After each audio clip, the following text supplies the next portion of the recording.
You know, they say you never really know someone until they show you who they truly are. I learned that lesson the hardest way possible when I returned from what was supposed to be a relaxing vacation in Colorado. There I was, standing on my own driveway with my luggage, watching a complete stranger tell me that my penthouse, the home I'd owned for over 20 years, was now his. My daughter had sold it. And when I called her, desperate for answers, she laughed at me. Actually laughed. "You're basically homeless now, Mom," she said. But here's what Jennifer didn't know. What she couldn't have known. But I'm getting ahead of myself. Let me start from the beginning.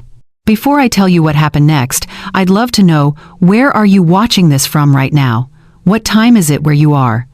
Drop a comment below and let me know. And if you're enjoying this story, please hit that like button, share it with someone who might relate, and subscribe so you don't miss what happens next.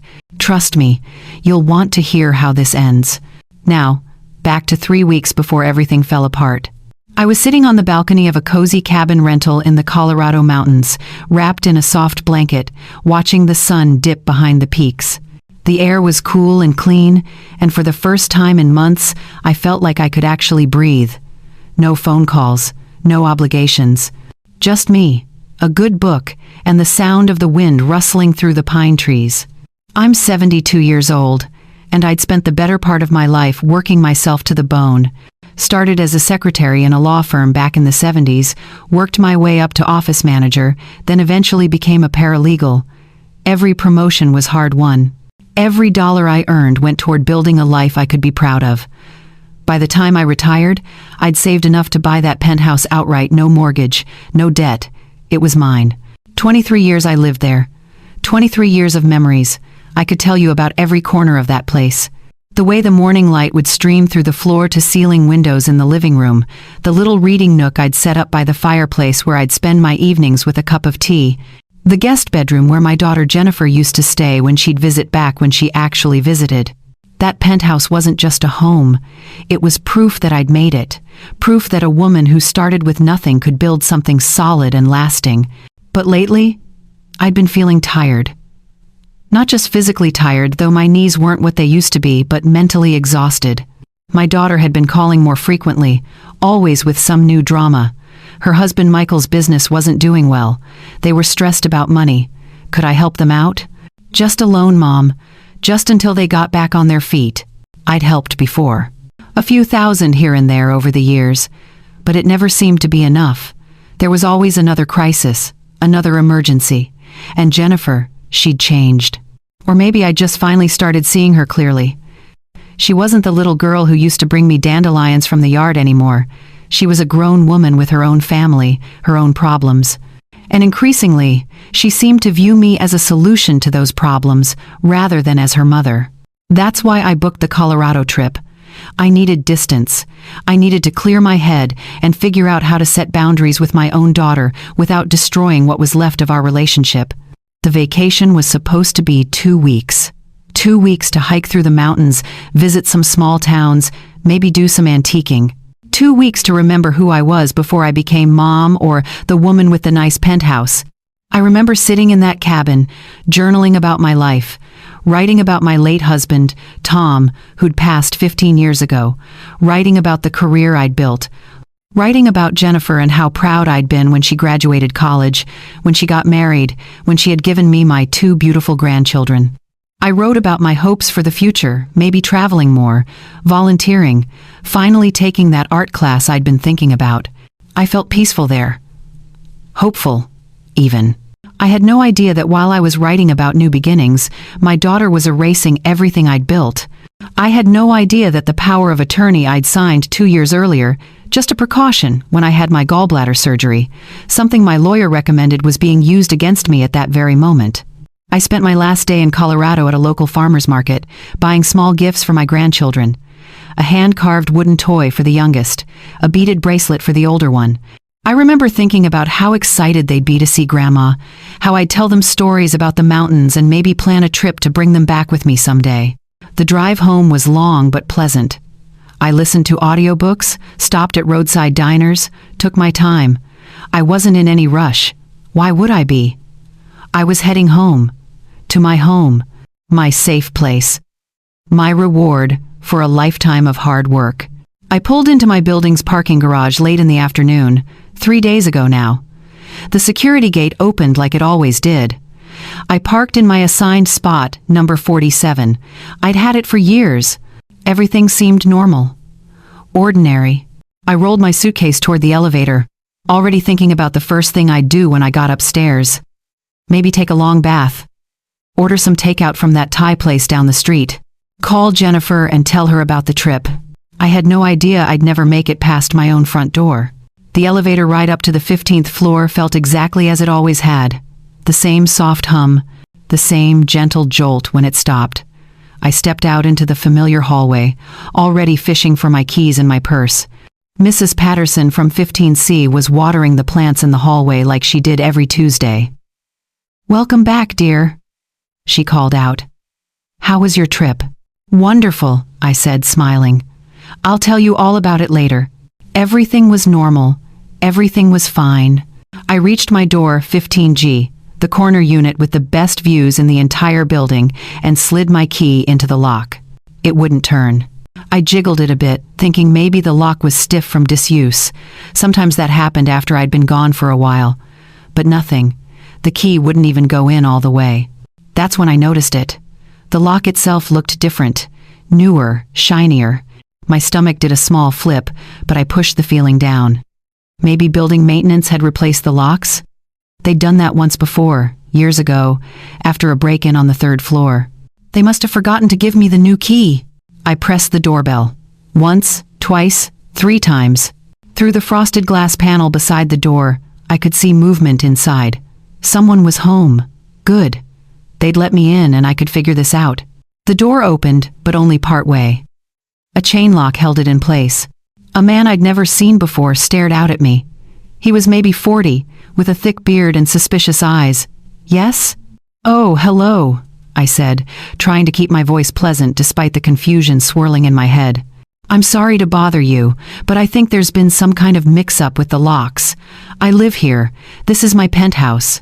The man's eyebrows drew together. "What?" "I'm Margaret Torres. I live here. I've lived here for over 20 years. I held up my key ring, showing him my keys. "See? I have keys.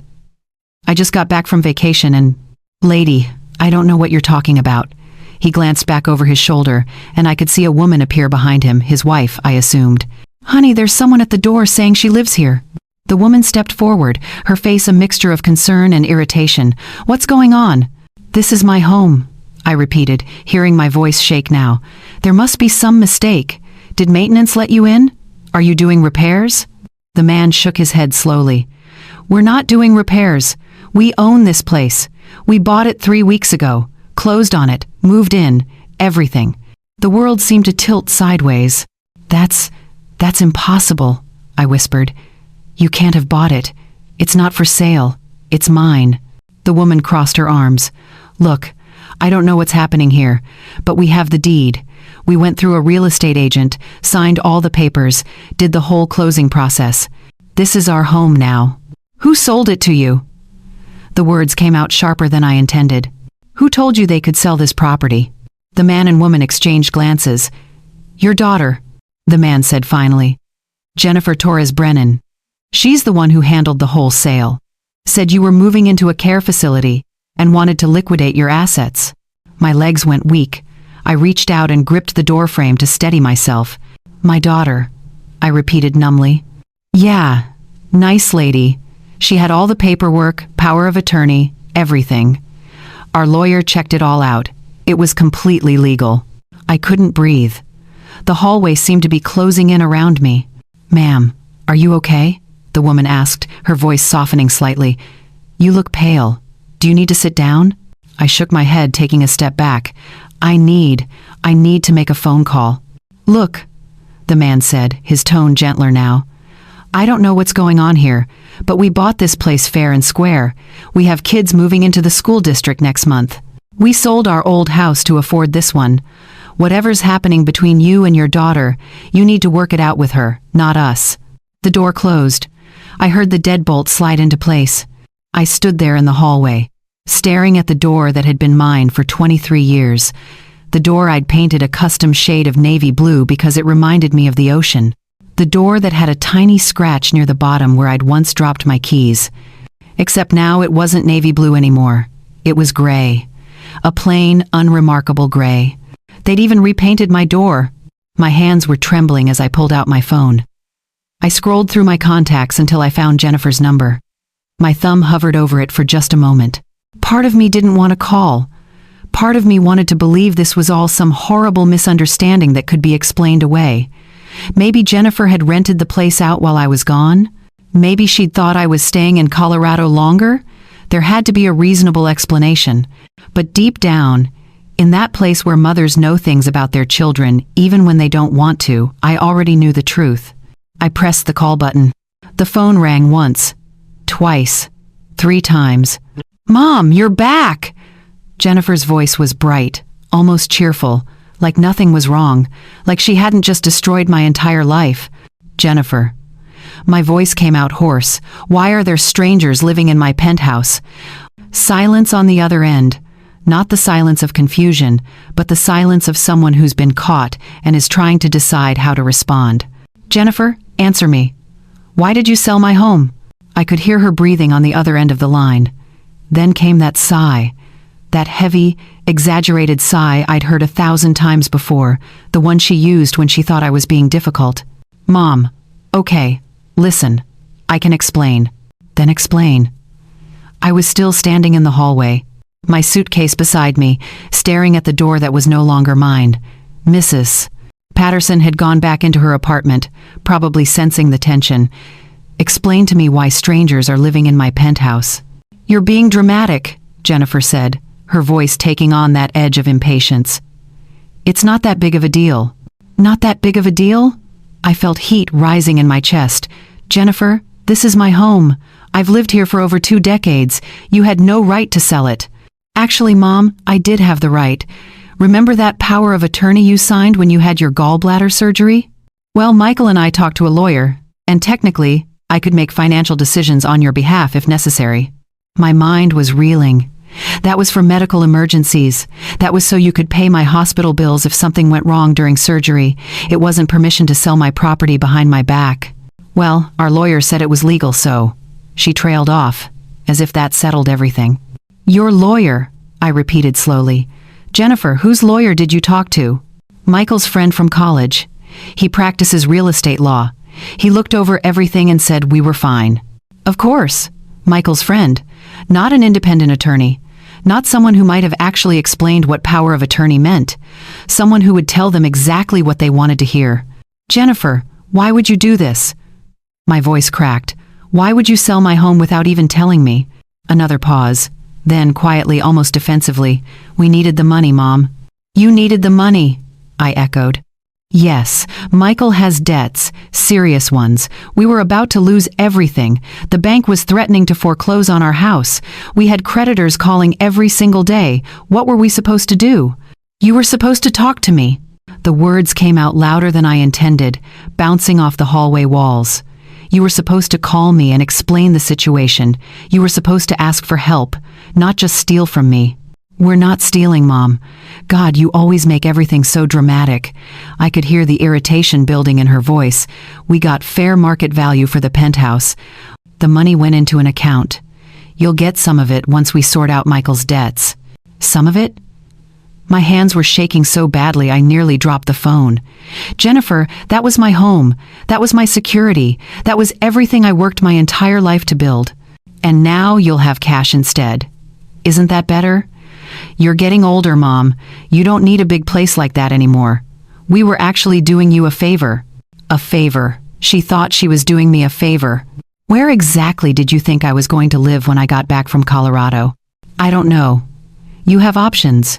You can rent something smaller. Maybe get one of those senior apartments with the activities and stuff. You'd probably like that better anyway. More people your age to hang out with." I closed my eyes, trying to control the anger that was threatening to overwhelm me. "So, you sold my home, took my money to pay your husband's debts, and just assumed I'd figure out where to live on my own. Well, you're smart. You always figure things out. Her tone was so casual, so dismissive, as if we were discussing what to have for dinner, rather than the destruction of my entire life. "Look, Mom, I really don't have time for this right now. Michael and I are dealing with a lot of stress. The last thing I need is you making this harder than it has to be." Making this harder? I felt like I was talking to a stranger.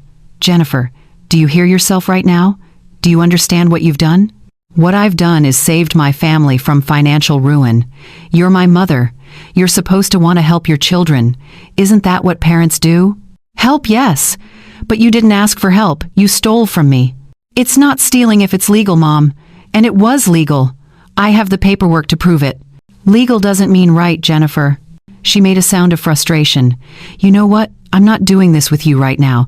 You're upset, I get it. But you'll see that this was the best decision for everyone once you calm down and think rationally about it." "Rationally? Jennifer, I'm standing in front of my own home with nowhere to go. How is that rational?" "Stop being so dramatic. You're not homeless. You have money. You have resources. Just go to a hotel for tonight and we'll talk about this later when you're not being so emotional." "When I'm not being so emotional," I repeated, my voice flat now. "Yeah, look, I have to go. Michael needs me. We'll talk soon, okay?" "Jennifer, don't you dare hang up on me. We need to discuss this right now." "There's nothing to discuss. It's done. The house is sold. The money is being used for what we needed it for. I'm sorry you're upset, but that doesn't change anything. Goodbye, Mom." The line went dead. I stood there, phone pressed to my ear, listening to the silence. She'd hung up on me. My own daughter had sold my home, taken my security, and then hung up on me when I tried to talk about it. Mrs. Patterson's door opened a crack. "Dear, are you all right?" I heard shouting. I turned to look at her, and I must have looked terrible because her expression immediately filled with concern. "I'm fine," I managed to say, though we both knew it was a lie. "Just a family situation." She nodded slowly. "If you need anything." "Thank you." I picked up my suitcase handle. "I need to find a hotel." As I walked back toward the elevator, pulling my suitcase behind me, I felt something shift inside me. The shock was fading, replaced by something colder, something sharper. Jennifer thought this was over. She thought I'd cry for a bit, maybe get angry, and then accept what she'd done because what choice did I have? But she'd made a mistake. She'd forgotten something important about me. I didn't build my life by accepting things I couldn't change. I built it by changing the things I couldn't accept. And I was about to remind her of that. The hotel room was nothing like my penthouse. Beige walls, generic landscape painting, a bed that was too soft and pillows that were too flat. But it had a roof and a lock on the door, and right now, that was all I needed. I sat on the edge of the bed, still in the same clothes I'd worn on the drive home, and stared at the wall. My suitcase lay open on the floor, untouched. I couldn't bring myself to unpack. Unpacking meant accepting that this was real, that I was actually staying in a hotel because my own daughter had sold my home. My phone buzzed. A text from Jennifer. "Mom, I know you're upset, but you need to understand we had no choice. Michael's business failed and we were desperate. You would have done the same thing if you were in our position." I deleted it without responding. Another buzz. "Also, you're being really selfish right now. We're your family. Family helps each other." Deleted. I turned off my phone and tossed it onto the nightstand. I couldn't deal with her right now, not when my hands were still shaking, not when I felt like the ground had opened up beneath me. But sitting here feeling sorry for myself wasn't going to solve anything. I needed to understand exactly what had happened. I needed to see the full picture.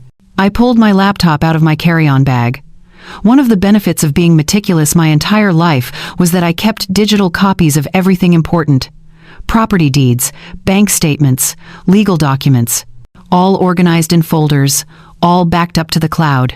I opened the file labeled Property Documents and started reading through the deed to my penthouse. I'd bought it outright in 2002 for $370,000. Every month for years before that, I'd saved. I'd skipped vacations. I'd driven an old car. I'd made sacrifices because I wanted something that was mine, something that couldn't be taken away. Or so I'd thought. Next, I opened the power of attorney document I'd signed 2 years ago. I remembered that day clearly. I'd been scheduled for gallbladder surgery, and my lawyer, Robert Harrison, had recommended having someone designated to make medical and financial decisions if I was incapacitated during the procedure. It was standard precaution, he'd said. Smart planning. I'd asked Jennifer to take on that role. She was my only child. Who else would I trust? I read through the document now with fresh eyes. The language was clear. The power of attorney was meant for situations where I was unable to make decisions for myself. Medical emergencies, cognitive decline. Situations where I genuinely needed someone to step in and act on my behalf. It was never meant to give Jennifer carte blanche to sell my property while I was on vacation. I pulled up my email and searched for messages from Jennifer over the past month. There had to be something. Some indication of what she'd been planning. The first email I found was from 5 weeks ago. "Hey Mom, hope you're excited for your trip. We should grab lunch before you leave. Want to go over some paperwork while we're together?" Paperwork. My stomach tightened. I vaguely remembered that lunch. We'd met at a cafe near her house. Jennifer had seemed distracted, kept checking her phone. She'd brought a folder with her, said something about updating my emergency contacts and making sure all my documents were current. I'd signed a few things without reading them closely. She was my daughter. I trusted her. What had I signed? I kept scrolling through emails. 3 weeks ago, while I was in Colorado, there was an email from a real estate agency I'd never heard of. The subject line read, "Congratulations on your sale." I opened it with trembling fingers. "Dear Miss Torres, congratulations on the successful sale of your property at 1847 Riverside Drive, Unit 15G. The closing is scheduled for next Tuesday at 2 p.m. Please review the attached documents and contact us if you have any questions." There were attachments. PDFs of sale documents. I downloaded them and started reading. The sale price was listed as $850,000. The penthouse had appreciated significantly over the years, especially after they'd renovated the building 5 years ago. But the money wasn't going into my account. According to the wire transfer instructions, it was being sent to an account in Jennifer and Michael's names. My hands clenched into fists. I kept reading. There was my signature on the sales agreement, except it wasn't quite my signature. It was close. Someone had practiced it, copied my handwriting style, but I could see the differences. The way the M in Margaret looped slightly wrong, the way the T in Torres was too sharp. Jennifer had forged my signature. This wasn't just a misuse of power of attorney. This was fraud, forgery. She hadn't made a mistake or misunderstood the legal documents. She'd deliberately faked my signature to sell my home without my knowledge. I sat back, feeling nauseous. How long had she been planning this? Had she thought about it during that lunch, watching me sign those updated emergency contact forms? Had she practiced my signature at home, trying to get it just right? Had Michael helped her, or was this all her idea? My mind went back through the past few months, looking for signs I'd missed. Jennifer's increasingly frequent calls about money. The way she'd asked detailed questions about my finances, disguised as concern about my retirement planning. The time she'd offered to help me organize my important documents and spent an entire afternoon photographing papers in my home office. She'd been gathering information, building a case, preparing to take everything from me. I opened another folder on my laptop, bank statements. I wanted to see if there had been any other unusual activity. What I found made my blood run cold. Over the past 6 months, there had been small withdrawals from my savings account. Nothing huge, 1,000 here, 2,000 there. Amounts small enough that I might not notice right away, especially since I'd been busy planning my vacation. Jennifer had access to my accounts as my power of attorney. She'd been siphoning money from me for months. The total came to almost $18,000. I pressed my hands against my face, trying to steady my breathing. This was worse than I'd thought. So much worse. This wasn't a desperate decision made in a moment of panic. This was calculated, planned, methodical. My daughter had been stealing from me for half a year, and I'd been too trusting to notice. I thought about Michael. His gambling debts, according to what that couple at my door had said. I'd always known he was irresponsible with money, but I'd never imagined it was this bad. Bad enough that they'd resort to this. Or maybe this was all Jennifer. Maybe Michael was just the excuse. I didn't know anymore. I didn't know my own daughter anymore. The woman who used to call me every Sunday just to chat. The woman who'd cried in my arms when her first boyfriend broke her heart. The woman who'd asked me to help her pick out her wedding dress. Where had that person gone? When had she become someone who could do this to her own mother? I stood up and walked to the window. The hotel overlooked a parking lot, gray concrete, yellow lines, cars coming and going, people living their normal lives while mine fell apart. But even as I stood there, even as the hurt threatened to consume me, something else was building underneath it, something stronger than pain. Resolve. Jennifer thought she'd won. She thought she'd gotten away with it. She'd taken my home, my money, my trust, and she'd hung up on me like I was an inconvenience. But she'd made one critical mistake. She'd underestimated me. I'd spent 40 years in the legal field. I knew how the system worked. I knew what fraud looked like. I knew how to build a case. And I knew people who could help me. I picked up my phone and turned it back on, ignored the 3 new texts from Jennifer. Instead, I scrolled to a different contact. Robert Harrison. My lawyer. My friend. Someone I'd known for 30 years. It was late, almost 9 in the evening, but I called anyway. He picked up on the second ring. Margaret, everything all right? Robert, I said, my voice steadier than I expected. I need your help. My daughter just stole everything from me, and I need to get it back. Robert met me at his office the next morning. I'd barely slept, my mind racing through everything I'd discovered. But when I walked into that familiar building on 4th Street, the same office where I'd worked as a paralegal decades ago, I felt something I hadn't felt since returning from Colorado. Hope. Robert was waiting in the lobby. He'd aged since I'd seen him last, more gray in his hair, deeper lines around his eyes. But his handshake was firm and his expression was serious. "Come on up," he said. "I've already cleared my morning." We rode the elevator in silence. I was grateful he didn't try to make small talk or offer empty reassurances. Robert had always been practical that way.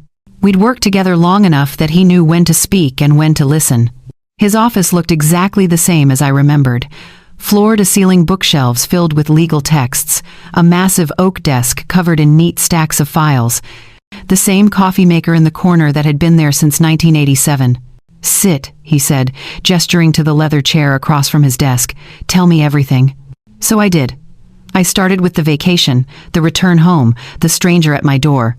I told him about the phone call with Jennifer, about the forged signatures I'd found, about the months of small withdrawals from my account.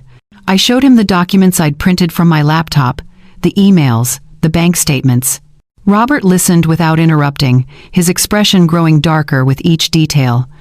When I finished, he sat back in his chair and rubbed his temples. "Margaret, I'm so sorry this happened to you." "I don't need apologies," I said quietly. "I need to know if I can fix this." He leaned forward, spreading the documents across his desk. "Let me be very clear about something. What Jennifer did wasn't just wrong, it was illegal. Multiple counts of fraud, forgery, elder abuse, misuse of power of attorney. This isn't a gray area, this is criminal. Can I get my home back?" "That's the goal," he said. "But I need to be honest with you about what we're facing. The couple who bought your penthouse, they're innocent victims in this too. They purchased the property in good faith. Getting the sale reversed is going to require proving that the transaction was fraudulent from the start. I have proof," I said, pointing to the documents. "The forged signature, the unauthorized use of power of attorney, the fact that I was out of the country and had no knowledge of the sale. That's a good start." Robert pulled out a legal pad and started making notes. "We'll need more, though. We need to document everything. Timeline of events, communications with Jennifer, proof that you never intended to sell, testimony from people who can verify your mental competency and that you weren't planning to move into assisted living." "Mrs. Patterson," I said. "My neighbor. She saw me the day I got back. She can testify that I had no idea what had happened." "Good. Who else?" I thought for a moment. "My doctor. I just had my annual checkup before the trip. He can confirm I'm of sound mind and body. And there's Margaret Chen, a friend from my book club. I had lunch with her 2 days before I left for Colorado. I told her how excited I was to come back home." Robert wrote it all down. We'll need bank records showing the unauthorized withdrawals. We'll need the original power of attorney document to show it was meant for medical purposes only. And we'll need to move fast. The longer that couple lives in your penthouse, the more complicated this gets. How fast can we move? I'll file for an emergency injunction first thing this afternoon. That should freeze any further transfer of funds and put the property status in question. Then we'll petition for a full hearing. He paused, looking at me over his reading glasses. Margaret, I need you to understand something. This is going to get ugly. Jennifer is your daughter. Taking her to court, potentially pressing criminal charges, that's going to destroy whatever relationship you have left. She destroyed it when she forged my name and sold my home, I said, my voice steady. I gave her life. I raised her. I sacrificed for her. And she repaid me by stealing everything I worked for. Whatever relationship we had ended the moment she decided I was worth less to her than money. Robert nodded slowly. All right then, let's talk strategy. We spent the next 2 hours going through every detail. Robert made phone calls to colleagues, pulled up case law, drafted preliminary documents. He contacted a forensic document examiner who could analyze the forged signature. He reached out to a private investigator who could dig into Michael's financial history and gambling debts. If we can prove that Michael was in severe financial trouble and that Jennifer knew about it, that establishes motive, Robert explained. It shows this wasn't a misunderstanding. It was intentional theft. By noon, I felt like I could breathe again. Not because the problem was solved, but because I finally had a path forward. I wasn't helpless. I wasn't just a victim. I was fighting back. One more thing, Robert said as I was gathering my things to leave. Jennifer's going to contact you, probably soon. She's going to realize you're not just accepting this, and she's going to try to manipulate you. She might apologize. She might cry. She might try to make you feel guilty for taking legal action against your own daughter. I know. Don't engage with her. Don't answer her calls or texts. Everything from this point forward goes through me. Can you do that? I thought about all the times Jennifer had manipulated me over the years.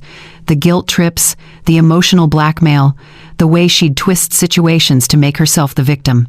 I'd fallen for it every time because I loved her, because I wanted to believe my daughter was a good person who just made mistakes.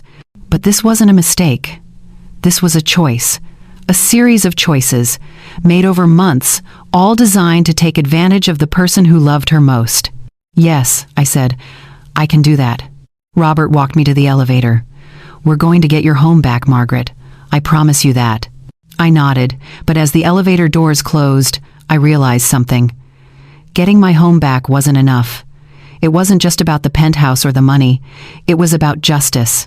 It was about making sure Jennifer understood that actions have consequences, that you can't just take what you want from people and walk away unscathed.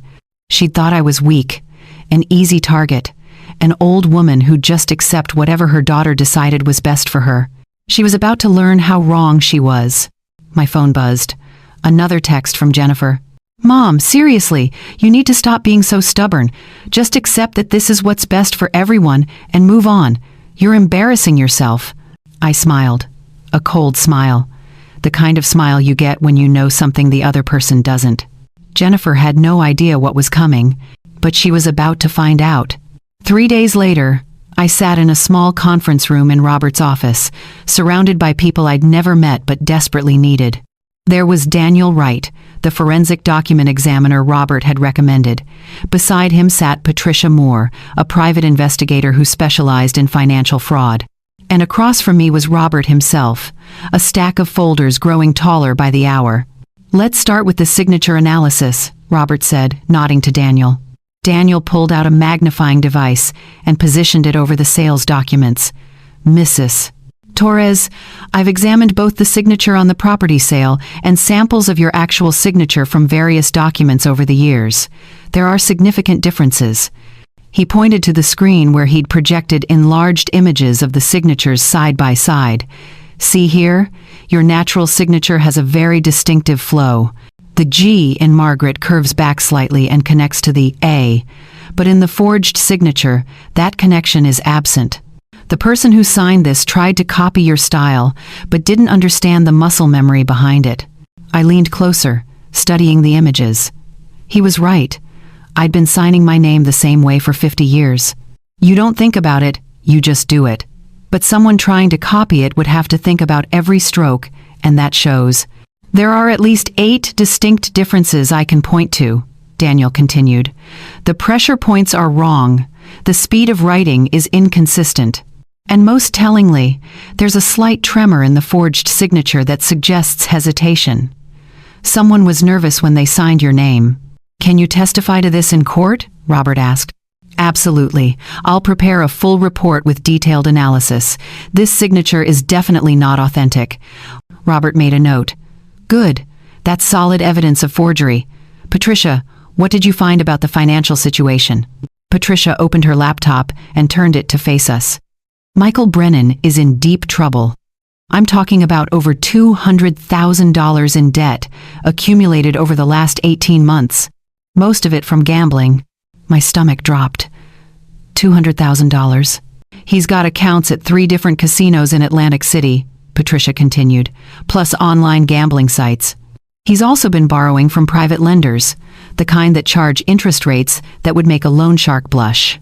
I found evidence of at least 5 different loans, all at rates above 20% annually. How did it get this bad? I asked. Patricia glanced at Robert, then back to me. From what I can tell, he started small. Regular casino visits, nothing too alarming. But about 2 years ago, something changed. The amounts got bigger. The frequency increased. Classic gambling addiction pattern. He'd win a little, think he could win more, then lose it all and try to win it back. And Jennifer knew? Oh, she knew. Patricia clicked to another screen showing bank statements. These are from their joint account. Look at these transactions. Large cash withdrawals, always just under $10,000 to avoid triggering bank reporting requirements. Jennifer made most of these withdrawals herself. I stared at the dates. Some of them were from over a year ago. Jennifer had been dealing with this for that long and never said a word to me, never asked for help. Just let it build until they decided the only solution was to steal my home. There's more, Patricia said. Michael's business, the consulting firm he claimed was doing so well, it's been operating at a loss for 3 years. He's been falsifying tax documents, showing income that doesn't exist.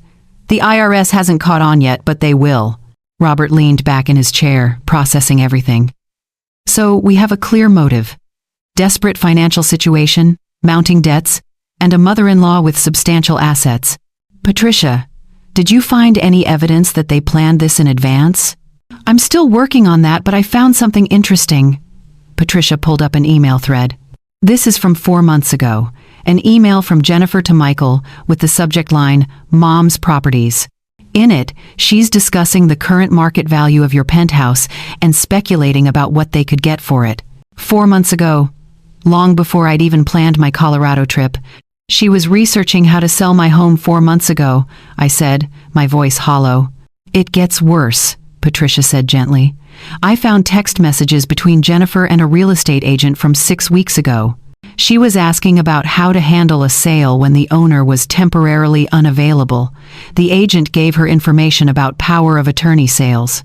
6 weeks ago, right before she'd invited me to that lunch where I'd signed those papers.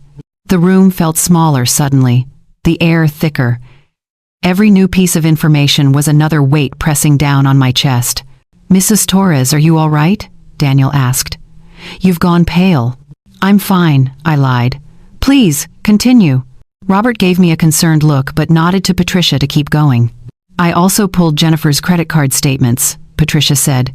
In the weeks leading up to the sale, she made several purchases that suggest she was preparing for this.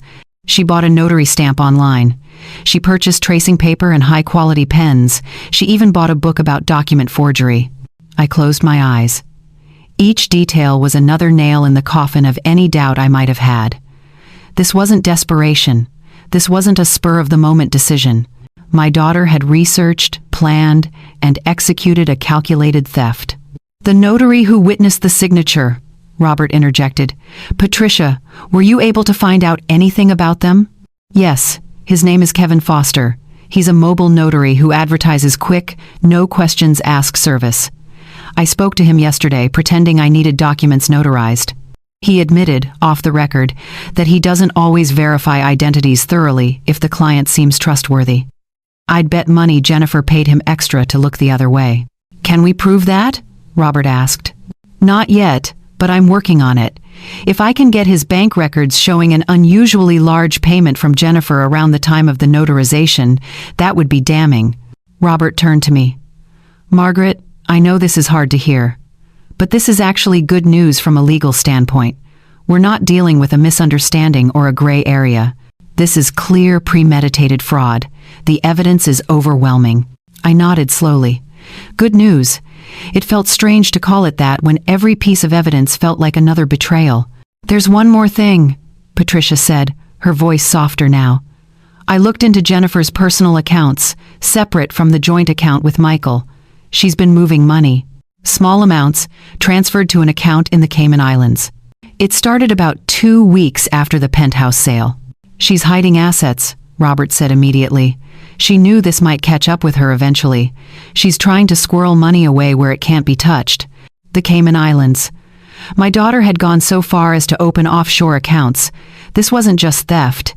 This was sophisticated financial crime. I stood up and walked to the window. The street below was busy with afternoon traffic. People heading home from work, running errands, living normal lives.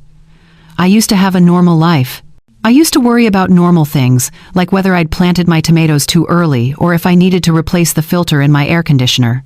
Now I was standing in a lawyer's office, learning that my only child had spent months planning to rob me. Mrs. Torres? Patricia's voice brought me back. I know this is a lot to take in. How much did they get? I asked, still looking out the window. From the sale of my penthouse. How much money did they actually receive? $850,000, Robert said quietly, minus closing costs and agent fees, probably around $800,000 net. $800,000, my life's work, my security, my home, all gone to feed Michael's gambling addiction and whatever else they'd spent it on. How much is left? Patricia hesitated. Based on what I can find, maybe $200,000. The rest has been used to pay off debts, though not all of them. Michael still owes money to several creditors. Some of it went to the offshore account, and there are large cash withdrawals I can't trace. Could be more gambling, could be something else.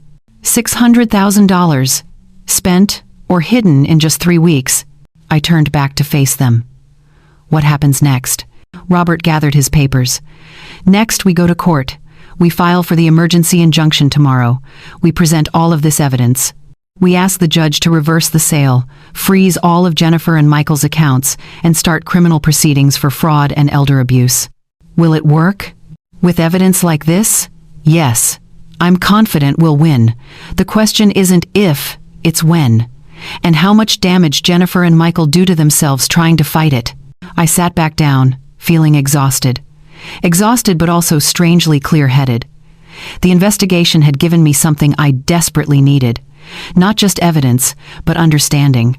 I understood now that this wasn't about me. It wasn't something I'd done wrong or failed to see. This was about Jennifer and Michael making choices. Terrible choices, criminal choices. And now they were going to face the consequences of those choices. Thank you, I said to everyone in the room.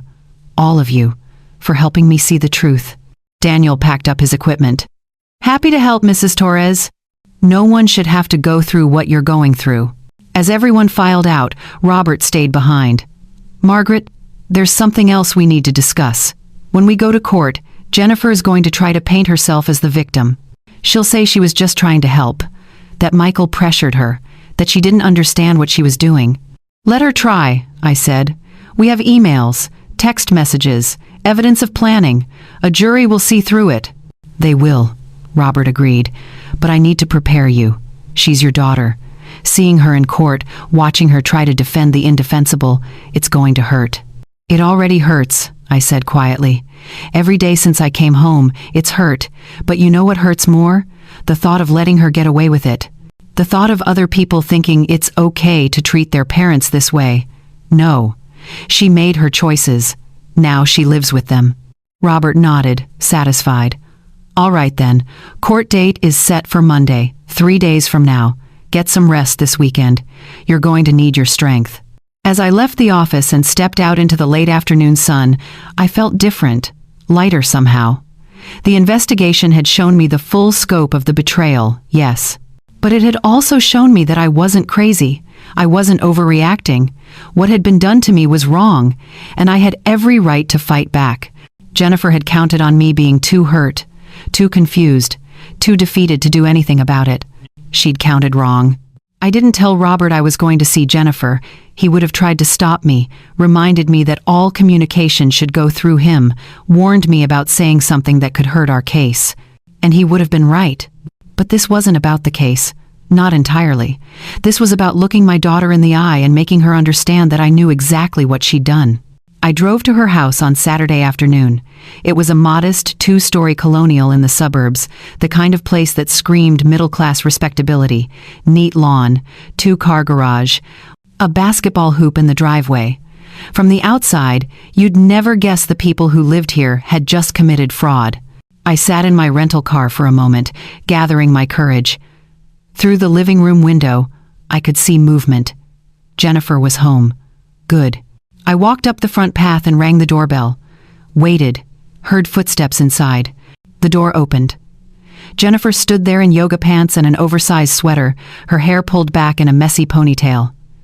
When she saw me, her expression shifted from curious to annoyed in the space of a heartbeat. "Mom, what are you doing here? We need to talk." "I don't think that's a good idea right now. You're obviously still upset and I really don't want to deal with more drama." I stepped forward, and something in my expression must have told her I wasn't leaving. She backed up, and I walked inside without being invited. The house was exactly as I remembered it. Same beige carpet, same furniture we'd picked out together 5 years ago when they'd first moved in. Family photos on the walls, including several of me with my grandchildren. I wondered if she felt any shame looking at those photos, knowing what she'd done. "Jennifer, we need to have a conversation. A real one. Not through text messages or angry phone calls. Face to face." She crossed her arms defensively. "Fine. Say what you came to say." "Where's Michael?" "Upstairs. And he's staying there. This is between you and me." "No," I said quietly. "This involves him too. Call him down." "Mom, I'm not going to." "Call him down, Jennifer. Now." Something in my tone made her pause. Maybe she heard the steel underneath it. Maybe she realized I wasn't the same woman who'd left for Colorado 4 weeks ago. Whatever it was, she turned and called up the stairs. "Michael, can you come down here?" Heavy footsteps on the stairs. Then Michael appeared, looking wary. He was a big man, tall and broad-shouldered, but right now he looked small, cornered. "Mrs. Torres," he said, attempting a smile that didn't reach his eyes.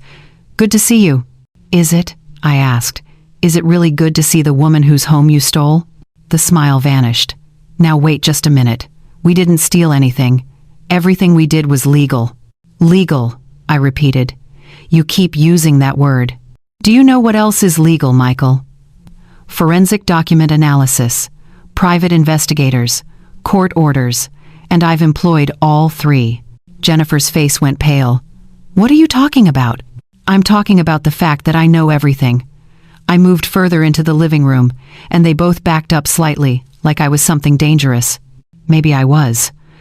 I know about the forged signature on the sales documents. I know about the months of unauthorized withdrawals from my account. I know about Michael's gambling debts. Michael's jaw tightened. "My finances are none of your business." "They became my business when you convinced my daughter to steal from me to pay them off." "We didn't steal," Jennifer interjected, her voice rising. "We used legal power of attorney. You signed it yourself." "For medical emergencies," I said, my voice steady and cold. "Not for you to sell my home while I was on vacation. Not for you to forge my signature on sales documents. Not for you to take everything I worked for and use it to clean up your husband's mess." Jennifer's hands were shaking now. "You don't understand. We were desperate. The bank was going to take our house. We had people calling at all hours demanding money. We didn't have a choice." "You had a choice," I said, taking a step closer to her. "You could have told me the truth. You could have asked for help. You could have filed for bankruptcy. You had a dozen different choices, and you chose to commit fraud." "It's not fraud," Michael said, but his voice lacked conviction. I turned to look at him. Really look at him. This man who I'd welcomed into my family, who I'd given money to over the years when Jennifer said he was between jobs, who I'd trusted because my daughter loved him. $200,000 in gambling debts, I said. 3 different casinos, online betting sites, private lenders charging 20% interest. Should I go on? His face flushed red. Who told you that? I hired a private investigator. She's very good at her job. She found everything, the debts, the failed business, the falsified tax documents. And my favorite part, the offshore account Jennifer opened 2 weeks after selling my home. Jennifer gasped. You had us investigated? What did you think I was going to do? Just accept that you'd stolen from me? Just move on and find a new place to live while you spent my money? I shook my head. You forgot who raised you, Jennifer. You forgot that I spent 40 years working in law. Did you really think I wouldn't fight back? She sat down heavily on the couch, her hands covering her face. This is insane.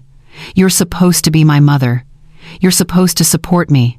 I was your mother. I raised you. I sacrificed for you.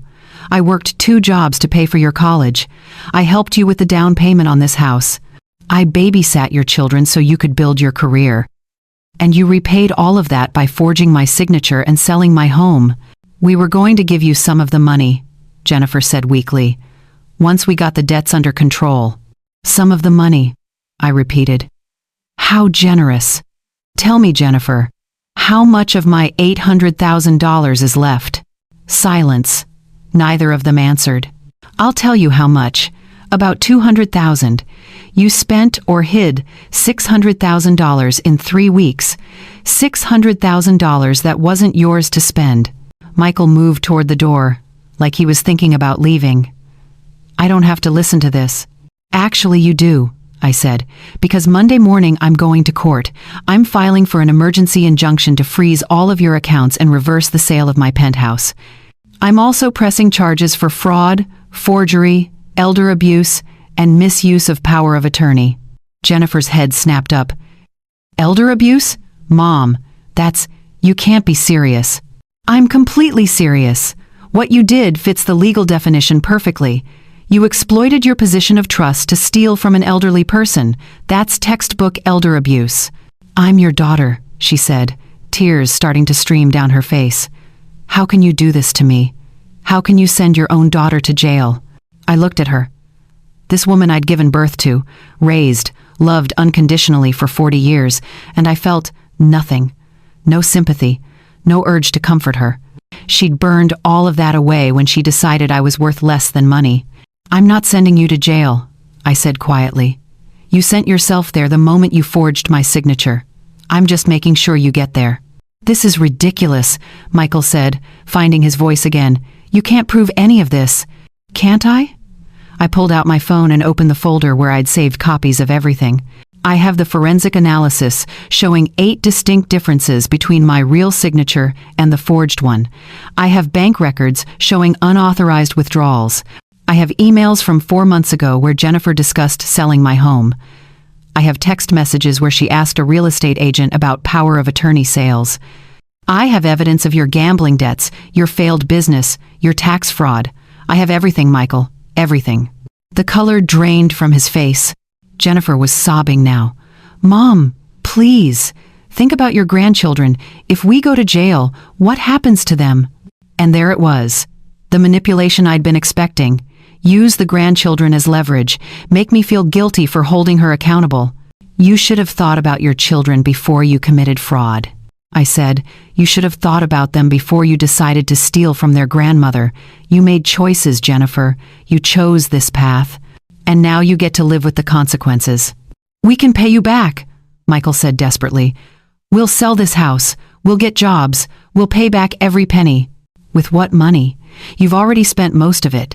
And even if you hadn't, this isn't about money anymore. This is about trust. This is about family. This is about 2 people who looked at someone who loved them and saw nothing but an opportunity. I turned toward the door, done with this conversation.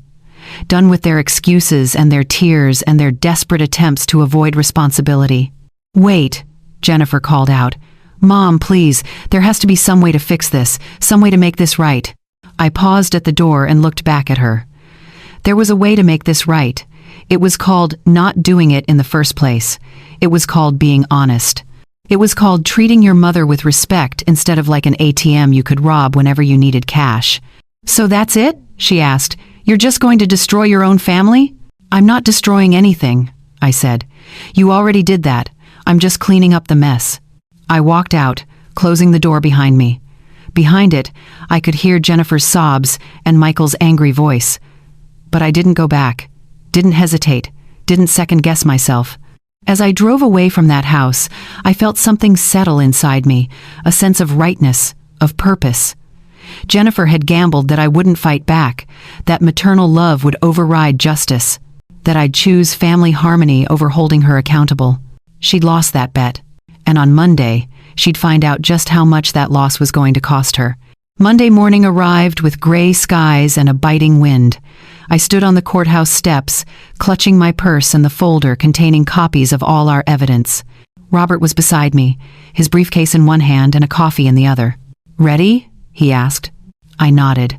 I'd been ready since the moment I stood on my own driveway and realized what Jennifer had done. The courthouse was busy, people streaming in and out, lawyers in expensive suits, families looking worried and lost, court officers directing traffic. I'd been in buildings like this countless times during my years as a paralegal, but it felt different when you were the one seeking justice. We went through security and made our way to the third floor, Judge Patricia Whitmore's courtroom. Robert had told me she was fair but no nonsense. She didn't tolerate games or manipulation. That was exactly what I needed. Jennifer and Michael weren't there yet. I was glad. I didn't want to see them before we had to face each other in front of the judge.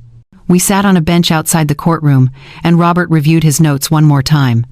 "The emergency injunction hearing should be straightforward," he said. "We're asking the judge to freeze the property transfer and all associated accounts pending a full trial. Given the evidence we have, I'm confident she'll grant it." "And then what?" "Then we wait for a trial date. Could be a few weeks. Could be a few months. The courts are backlogged. But the injunction will protect your interests in the meantime. They won't be able to touch any more of the money, and the couple living in your penthouse will be notified that the ownership is in dispute." A few months. The thought of living in a hotel for months made my chest tighten. But what choice did I have? "Mrs. Torres?" I looked up. A young woman in a business suit stood before us holding a tablet. "I'm Amanda Lee, victim advocate with the district attorney's office. May I speak with you for a moment?" Robert nodded, and I stood to follow her to a quieter corner. "I've been reviewing your case," Amanda said gently. "The DA is very interested in pursuing criminal charges against your daughter and son-in-law. Elder abuse cases are a priority for our office. But I need to ask you something important. Are you prepared for what that means?" "What does it mean?" "It means this goes beyond civil court. Criminal charges carry the possibility of jail time, for both of them. I need to know that you understand that and are willing to proceed." I thought about my grandchildren, about Jennifer's face when she'd begged me to think about them, about the family dinners we'd never have again, about the life I'd imagined having with my daughter and her family. Then I thought about standing in front of my own door with nowhere to go, about the forged signature, about the months of planning, about $600,000 spent in 3 weeks. "Yes," I said, "I'm willing to proceed." Amanda nodded. "Good. We'll coordinate with your civil attorney. Whatever happens in your case today will help inform our criminal investigation." She left, and I returned to Robert just as Jennifer and Michael arrived with their lawyer. I'd never seen their attorney before. He looked young, maybe 30, with an overly confident swagger that immediately put me on edge.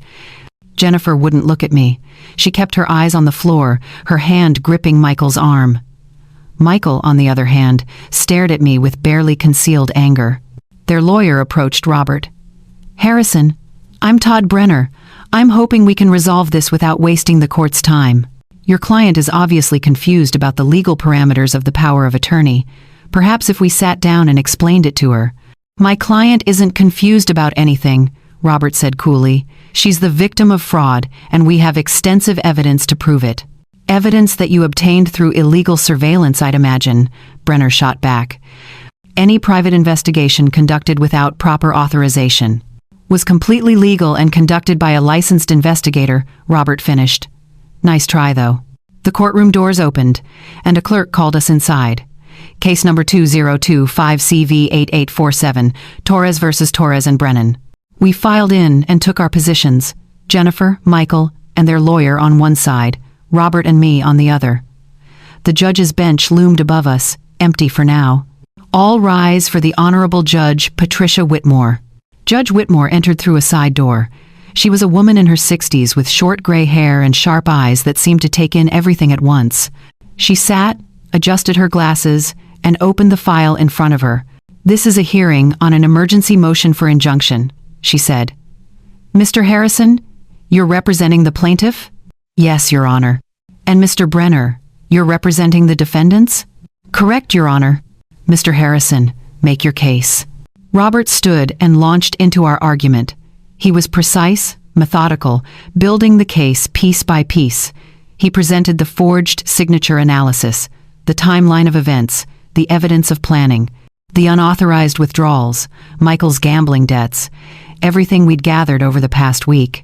Judge Whitmore listened intently, occasionally making notes. She asked clarifying questions that showed she understood exactly what was at stake. When Robert finished, Brenner stood to respond.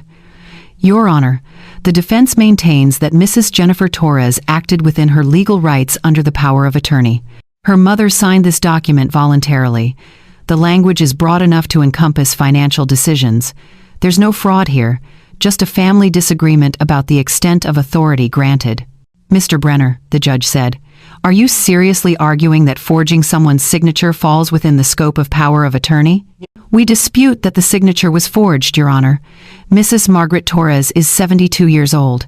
It's possible her signature has simply changed over time due to natural aging." I felt my hands clench into fists. He was calling me old and senile without saying the words directly. Robert stood immediately. "Your Honor, we have a certified forensic document examiner who will testify that the signature is definitively forged. We also have Mrs. Torres's doctor prepared to testify that she has no cognitive impairment whatsoever. She's sharp, competent, and fully aware of what was done to her." Judge Whitmore looked at me directly. "Mrs. Torres, did you authorize the sale of your penthouse?" I stood. "No, Your Honor. I had no knowledge of the sale until I returned home from vacation and found strangers living there. And the power of attorney you signed, what was your understanding of its purpose?" "It was for medical emergencies only, Your Honor. I signed it before gallbladder surgery 2 years ago. My lawyer recommended it as a precaution." The judge turned back to Brenner. "Mr. Brenner, do you have any evidence that Mrs. Torres intended to grant her daughter authority to sell her property?" He shuffled through papers. "Not specific evidence, Your Honor, but the power of attorney document does grant broad financial authority. For medical purposes," Robert interjected, "the document specifically states it's meant to cover medical decisions and associated financial matters, hospital bills, not real estate transactions." Judge Whitmore was silent for a long moment, reading through the power of attorney document herself. Finally, she looked up. "I'm granting the emergency injunction. All accounts associated with the sale of the property are frozen as of this moment. The property transfer is stayed pending full trial. Mr. Brenner, your clients are not to dispose of any assets or make any large financial transactions without court approval. Is that clear? Your Honor, this will cause significant hardship for my clients. They have bills to pay, children to support.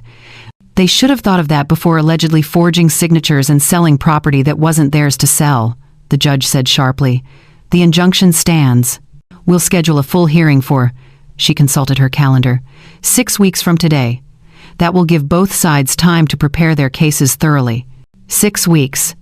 That meant 6 more weeks in a hotel, 6 more weeks in limbo.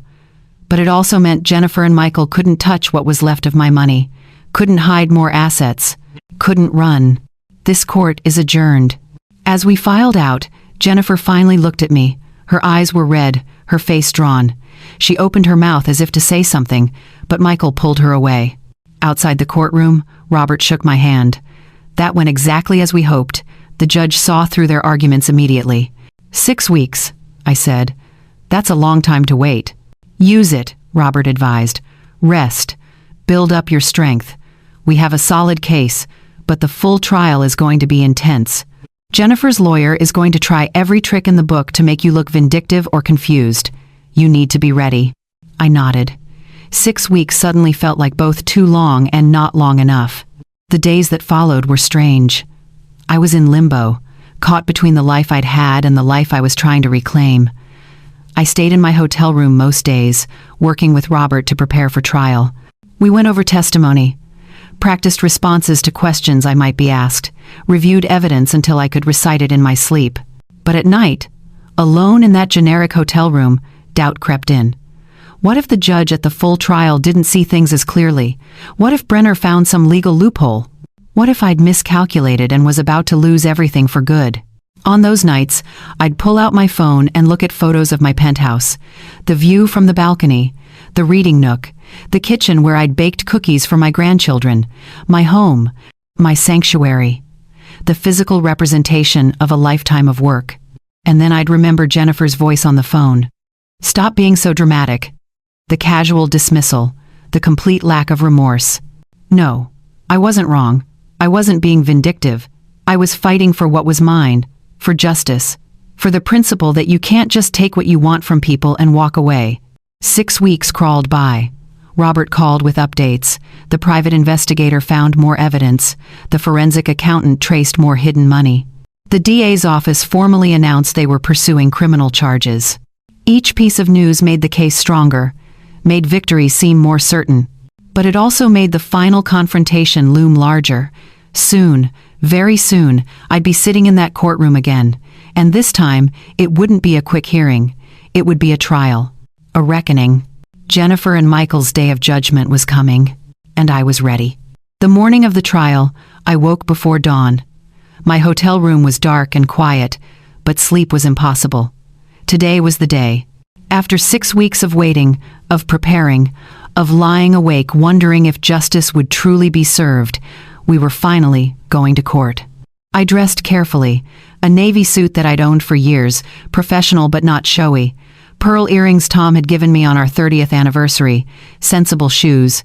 I wanted the judge and jury to see me as I was, a competent, dignified woman who'd been wronged, not some confused elderly person who couldn't manage her own affairs. Robert picked me up at 8. The trial was scheduled for 9:30, but he wanted time to go over everything one last time. "How are you feeling?" he asked as I settled into his car. "Nervous," I admitted. "What if something goes wrong?" "Nothing's going to go wrong. We have evidence. We have witnesses. We have the truth on our side." He glanced at me. "Jennifer's lawyer is going to try to rattle you. He's going to imply you're forgetful, that you did agree to the sale but don't remember. Don't let him get under your skin." I won't. But as we pulled into the courthouse parking lot, my stomach was in knots. This was it. Everything I'd been fighting for came down to what happened in that courtroom today. We made our way through security and up to Judge Whitmore's courtroom. It was more crowded this time. A jury had been selected during preliminary hearings. 12 people who would decide my fate. They sat in the jury box, looking serious and attentive. Jennifer and Michael were already there with Brenner. Jennifer looked thinner than she had 6 weeks ago. Dark circles under her eyes. Her clothes hung loose on her frame. Michael looked angry, his jaw set, his eyes hard. I took my seat next to Robert and tried to calm my racing heart. "All rise." Judge Whitmore entered and took her place. She surveyed the courtroom with those sharp eyes, then nodded to the bailiff. "This is the matter of Torres versus Torres and Brennan. Opening statements. Mr. Harrison, you may proceed." Robert stood and addressed the jury. His voice was clear and confident. "Ladies and gentlemen, this case is about trust, about a daughter who exploited her elderly mother's love and confidence to commit fraud. Margaret Torres worked her entire life to buy her home. She saved. She sacrificed. She earned that penthouse through decades of hard work, and while she was away on vacation, her daughter forged her signature and sold it without her knowledge or consent. This isn't a family squabble. This is theft, and over the next few hours, we will prove that beyond any doubt." He sat down, and Brenner stood. "Ladies and gentlemen, what you're about to hear is a tragedy. but not the tragedy Mr. Harrison describes. This is the tragedy of a family torn apart by misunderstanding. Jennifer Torres acted in what she believed was her mother's best interest, using authority her mother had legally granted her. Yes, the sale happened while Mrs. Torres was away, but it was done to preserve family assets during a financial crisis. This is a case about differing interpretations of legal documents, not fraud. I felt my jaw clench. Differing interpretations, as if forging my signature was just a matter of perspective. The plaintiff may call its first witness, Judge Whitmore said. The plaintiff calls Mrs. Margaret Torres to the stand. I stood on shaking legs and made my way to the witness box. The bailiff had me place my hand on a Bible and swear to tell the truth, as if I'd come this far just to lie. Robert began with easy questions: my name, my age, how long I'd owned the penthouse. He walked me through my career, establishing that I was competent and sharp. Then he moved to the vacation. Mrs. Torres, when you left for Colorado, did you have any intention of selling your home? None whatsoever. I loved that home. I was looking forward to coming back to it. And did you give your daughter permission to sell it while you were away? Absolutely not. I had no idea she was even considering it. What happened when you returned? I told the story. Finding strangers at my door. The phone call with Jennifer. Her dismissive tone. Her casual announcement that she'd sold my home to pay Michael's debts. How did that make you feel? Betrayed, I said quietly. Devastated, like I'd lost everything. Robert showed me the power of attorney document. Is this your signature? Yes. I signed that before my gallbladder surgery 2 years ago. My lawyer recommended it as a precaution. What was your understanding of what this document allowed? It was for medical decisions, hospital bills, things like that. If I was unconscious or unable to communicate during surgery, Jennifer could make choices about my care. That's all. Did you ever discuss selling your property with Jennifer? Never. The thought never crossed my mind. Robert showed me the sales documents. Is this your signature? I looked at it carefully, even though I'd seen it dozens of times. No, that's not my signature. It's similar, but it's not mine. How can you tell? I've been signing my name the same way for 50 years. The flow is wrong. The connections between letters aren't right. Someone copied my signature, but they didn't have the muscle memory. They had to think about each stroke. Robert showed me the enlarged images from the forensic analysis, pointing out the differences. The jury leaned forward, studying them. Thank you, Mrs. Torres. No further questions. Brenner stood and approached me with a sympathetic smile that didn't reach his eyes. Mrs. Torres, you're 72 years old, correct? Yes. And at 72, would you say your memory is as sharp as it was when you were younger? My memory is excellent, I said firmly. I can tell you what I had for breakfast 6 weeks ago if you'd like. A few jurors smiled. Brenner's jaw tightened. You've testified that you never discussed selling the property, but isn't it possible you had a conversation with your daughter and simply forgot? No. I would remember discussing the sale of my home. Mrs. Torres, isn't it true that you've been experiencing financial strain in recent years? That maintaining the penthouse was becoming difficult? That's absolutely false. My finances were in excellent shape. I had savings, a pension, and rental income from another property I own. Brenner looked surprised. He clearly hadn't known about the rental property. Your daughter has testified in deposition that you complained about the maintenance costs of the penthouse, that you'd mentioned downsizing. I never said any such thing. So your daughter is lying? Yes, I said, meeting his eyes. She's lying. Just like she lied when she forged my signature. Just like she lied to the real estate agent. Just like she lied to the couple who bought my home. You seem very angry with your daughter. Wouldn't you be angry if someone stole from you? Objection, Robert called out. Argumentative. Sustained, Judge Whitmore said. Mr. Brenner, move on. Brenner tried a few more angles, but I didn't waver. Finally, he dismissed me, and I returned to my seat. Robert called Daniel Wright, the forensic document examiner. Daniel was brilliant on the stand, explaining in clear terms how signatures work, how muscle memory creates consistent patterns, and how the signature on the sales documents was definitely not mine. Brenner tried to challenge him, but Daniel had decades of experience and credentials that couldn't be disputed. The jury looked convinced. Next came Patricia Moore, the private investigator. She laid out everything she'd found: Michael's gambling debts, the casino accounts, the private loans, the falsified business records, the offshore account Jennifer had opened. With each piece of evidence, I watched the jury's expressions shift from neutral to shocked to disgusted. Brenner tried to object, claiming the investigation was invasive, but Judge Whitmore shut him down. The defendant's financial situation is directly relevant to establishing motive. Objection overruled.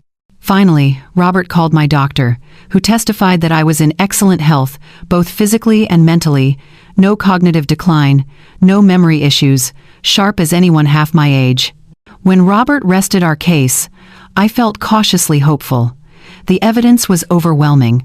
Surely the jury could see the truth. Brenner called Jennifer to the stand. She walked up slowly, looking small and frightened. She took the oath and sat down, her hands folded in her lap. "Mrs. Brennan, why did you sell your mother's penthouse?" "We were desperate," Jennifer said, her voice breaking. "Michael lost his business. We had creditors calling constantly. I was afraid we'd lose our home, that our children would be out on the street. I thought I was doing what was best for everyone."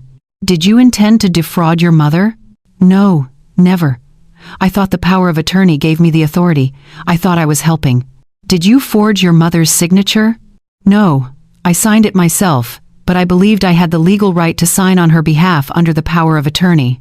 I watched the jury. Some looked sympathetic, others skeptical. This was the dangerous moment.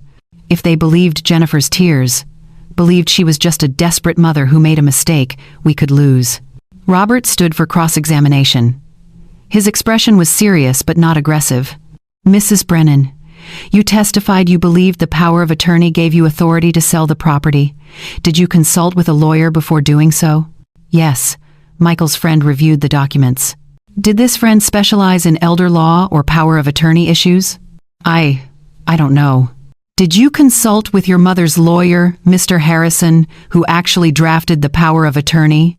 "No." "Why not?" Jennifer was silent. "Mrs. Brennan, I'll ask again. Why didn't you consult with the lawyer who created the document and would know its intended purpose?" "I didn't think I needed to." Robert showed her the emails from 4 months before the sale. "These are emails where you discuss the market value of your mother's penthouse and research how to sell property when the owner is unavailable. You sent these 4 months before the sale.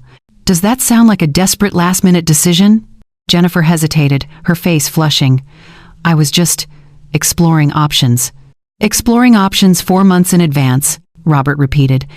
"And these text messages to a real estate agent 6 weeks before your mother left for vacation asking about power of attorney sales. Was that also just exploring options?" Yes. "And this purchase you made of tracing paper, high-quality pens, and a book about document authentication. What were those for?" "Objection," Brenner called out. "Speculation." "Your Honor, these are purchases made by the defendant that directly relate to the forgery," Robert said. "I'll allow it. Answer the question, Mrs. Brennan." Jennifer's hands were shaking now. "I don't remember buying those things." "We have your credit card statements right here," Robert said, holding up the documents. "March 15th, ordered from an online retailer, delivered to your home address. You don't remember?" Maybe Michael ordered them. "Using your credit card? Without your knowledge?" Robert's tone made it clear how absurd that sounded. "Mrs. Brennan, let me ask you directly. Did you forge your mother's signature on those sales documents?" "No." "Did you sign her name yourself?" Jennifer was quiet for a long moment. "I signed as her power of attorney representative." "That's not what I asked. Did you write out the name Margaret Torres in an attempt to make it look like your mother's signature?" Another long pause. "Yes, but I had the authority to do so." "You had the authority to forge her signature," Robert said flatly. "Let me ask you something else. When did you tell your mother about the sale?" I tried to tell her before she left for vacation, but the timing wasn't right." "So you waited until she came home and found strangers living in her house?" "I didn't know how to bring it up." "You didn't know how to bring up that you'd sold her home?" "Robert, let that hang in the air. And when she called you, upset and confused, what did you tell her?" "I tried to explain. According to phone records, that conversation lasted 4 minutes before you hung up on her. Is that trying to explain? Jennifer looked down at her hands. One more question, Robert said. After the sale, you opened an account in the Cayman Islands and transferred $60,000 into it. Why? That was for our children's future. Or was it because you knew what you'd done was illegal and you wanted to hide assets before you got caught? Objection. Brenner stood, badgering the witness. Withdrawn, Robert said. No further questions. Jennifer practically fled from the witness stand. She looked smaller somehow, diminished. The confident mask she'd worn had cracked completely. Michael took the stand next. He tried to project strength, but his testimony fell apart under Robert's questioning. Yes, he had gambling debts. Yes, he'd hidden the extent of his financial problems from Jennifer's family. Yes, he'd been the one to suggest using the power of attorney to sell the penthouse. So this was your idea? Robert asked. We discussed it together, Michael said carefully. But you brought it up first. I suggested we explore our options. Options that included forging your mother-in-law's signature and stealing her home. We didn't steal anything. Robert let the statement hang there, disbelief evident on his face. When both sides rested, Judge Whitmore gave instructions to the jury. They filed out to deliberate, and we were left waiting. An hour passed. Then 2. Robert assured me this was normal, that thorough deliberation was actually a good sign, but every minute felt like an eternity. Finally, after 3 hours, the bailiff emerged. The jury has reached a verdict. We filed back into the courtroom. My heart was pounding so hard I could hear it in my ears. Everything came down to this moment. 12 strangers were about to decide whether justice would be served or whether Jennifer would get away with what she'd done. The jury foreman, a middle-aged man in a button-down shirt, stood when the judge asked if they'd reached a verdict. We have, Your Honor. In the matter of fraud, how do you find? We find in favor of the plaintiff, Margaret Torres. I felt my breath catch. In the matter of elder abuse, how do you find? We find in favor of the plaintiff. In the matter of forgery and misuse of power of attorney, how do you find? We find in favor of the plaintiff. The courtroom seemed to spin. Robert's hand was on my shoulder, steadying me. I'd won. On every single count, I'd won. Judge Whitmore addressed Jennifer and Michael. This court finds that you, Jennifer Torres Brennan and Michael Brennan, did knowingly and willfully defraud Margaret Torres through forgery, misuse of legal documents, and elder abuse. The sale of the property located at 1847 Riverside Drive, Unit 15G, is hereby declared null and void. The property is to be returned to Mrs. Margaret Torres immediately. Jennifer was crying openly now. Michael sat rigid, his face pale. Furthermore, the judge continued, you are ordered to return all remaining proceeds from the fraudulent sale. The court calculates damages, including emotional distress, legal fees, and loss of use of property, at $120,000, to be paid to Mrs. Torres within 60 days. She paused, looking directly at Jennifer and Michael. I want to be very clear about something. What you did wasn't just illegal. It was morally reprehensible. You targeted a vulnerable family member, someone who trusted you, and you exploited that trust for financial gain. This court has seen many cases, but few as calculating and cold-hearted as this one. You should be ashamed. Jennifer's sobs echoed through the courtroom. This court is adjourned. Mrs. Torres, you'll receive documentation about reclaiming your property within 48 hours. The gavel came down. I sat there, unable to move. It was over. After weeks of fighting, of gathering evidence, of sleepless nights wondering if justice would prevail, it was finally over. Robert was talking to me, explaining next steps, but I barely heard him. All I could think about was going home. Really home. To my penthouse, to my sanctuary. As we stood to leave, Jennifer approached. Her face was blotchy from crying, her eyes red and swollen. Mom, she said, her voice hoarse. Mom, please, can we talk? I looked at her. This woman who had been my baby, who I'd rocked to sleep and comforted through nightmares, who I'd taught to ride a bike and helped with homework, who I'd loved unconditionally for 40 years. And I felt nothing but disappointment. There's nothing to talk about, I said quietly. Please, I made a mistake. I know that now. I was desperate and scared, and I made terrible choices. But I'm your daughter. Doesn't that mean anything? You stopped being my daughter the moment you decided I was worth less than money. I said, "You had a choice, Jennifer. You could have asked for help. You could have been honest. Instead, you chose to betray me in the worst possible way." "I'm sorry," she whispered. "I'm so sorry." "I don't believe you," I said. "I think you're sorry you got caught. Sorry you have to face consequences. But I don't think you're truly sorry for what you did to me. If you were, you would have confessed the moment I called you. You would have tried to make it right. Instead, you hung up on me and called me dramatic." Jennifer had no response to that. "Goodbye, Jennifer," I said. "I hope someday you understand what you've lost." I walked away, and this time, I didn't look back. Outside the courthouse, Robert shook my hand. "Congratulations, Margaret, you did it." "We did it," I corrected. "I couldn't have done this without you." "What will you do now?" I thought about that question. What would I do now? I'd spent 6 weeks in limbo, fighting for justice. Now that I had it, what came next? "I'm going to go home," I said. "I'm going to reclaim my life, and I'm going to move forward." "And Jennifer?" I looked back at the courthouse, where Jennifer and Michael were exiting with their lawyer. They looked defeated, broken, and part of me, a very small part, felt sad for them. But mostly, I felt relieved, vindicated, free. "Jennifer made her choices," I said. "Now she gets to live with them." The couple who'd been living in my penthouse moved out within 48 hours of the court order. Robert handled most of the logistics, coordinating with their lawyer to ensure the transition went smoothly. They were understandably upset. They'd bought the place in good faith, believing they were starting a new chapter of their lives. Now they were back to square one. Their earnest money returned, but their dreams disrupted. I felt sorry for them. They were victims too, caught in the crossfire of Jennifer's choices. Robert assured me they'd be pursuing their own legal action against Jennifer and Michael to recover their losses. Good. Maybe that would drive the lesson home even further. On a Thursday morning, exactly 7 weeks after I'd returned from Colorado to find strangers at my door, I stood in front of that same door with my key in hand, the key that worked now, the lock that recognized me again. I turned the key and pushed the door open.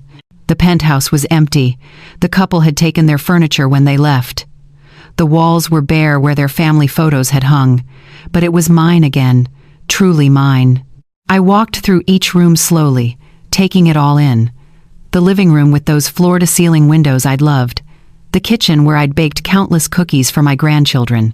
The reading nook by the fireplace. The master bedroom where I'd slept beside Tom for 15 years before he passed. Everything was the same, and yet everything felt different. The space held different energy now. It had been violated, not by the innocent couple who'd lived here briefly, but by the betrayal that had taken it from me in the first place. I stood on the balcony, looking out at the city. The view hadn't changed. The buildings, the river in the distance, the way the afternoon sun caught the glass towers downtown. It was all exactly as I remembered, but I had changed. 7 weeks ago, I'd been a trusting mother. Someone who believed the best in people, especially family. Someone who thought that love and sacrifice would be returned in kind. Now I was someone different. Harder, maybe. More cautious, definitely, but also stronger. I'd fought for what was mine, and won. I'd stood up to people who'd tried to take advantage of me and proven that I wouldn't be pushed around. The hurt was still there, deep and aching. The betrayal didn't disappear just because I'd won in court. Every time I thought about Jennifer planning this for months, researching how to steal from me, forging my signature, I felt the wound open fresh. But alongside the hurt was something else. Pride, satisfaction, the knowledge that I'd done the right thing, even when it was hard.